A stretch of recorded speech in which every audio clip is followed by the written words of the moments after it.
Bonjour à tous, je suis Antoine de je récupère mon ex.com. Nous allons voir aujourd'hui comment faire pour retrouver le contrôle suite à une rupture amoureuse. Alors, s'il y a bien une phrase que j'entends très régulièrement, c'est j'ai l'impression que le sol s'est écroulé sous mes pieds, j'ai l'impression d'avoir perdu le contrôle, c'est comme si la veille tout se passait bien, le lendemain plus rien du tout.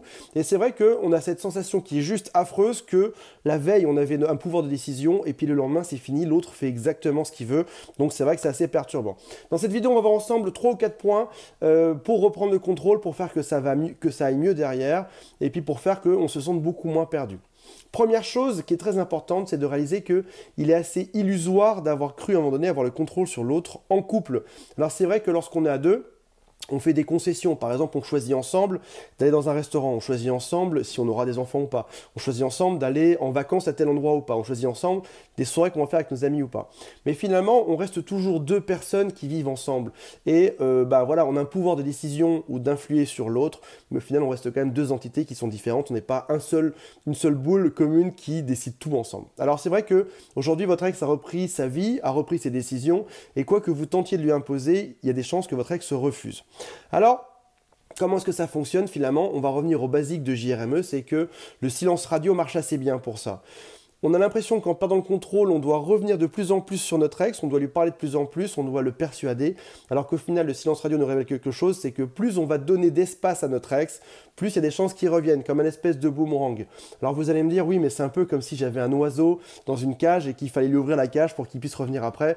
Alors cette image serait mauvaise, mieux vaut utiliser celle du boomerang a priori. C'est plus vous allez vous détacher de tout ça, plus vous allez laisser de l'espace, et mieux ça ira derrière. Troisième chose qui est très importante par rapport à ça, c'est que souvent on se dit, voilà, j'ai peur que le temps joue en ma défaveur, c'est-à-dire que mon ex, par exemple, sorte avec d'autres personnes, fasse l'amour avec d'autres personnes, refasse sa vie, retrouve un appartement, change de job, etc.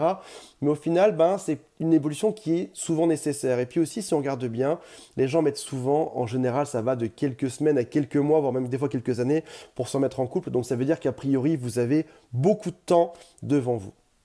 Quatrième conseil par rapport à ça, qui est une erreur que je vois très souvent, c'est que les gens font des espèces de ping en permanence. Ils envoient des SMS par exemple tous les jours à leur ex pour vérifier qu'ils ont bien encore un peu d'emprise, pour pas que leur ex les oublie.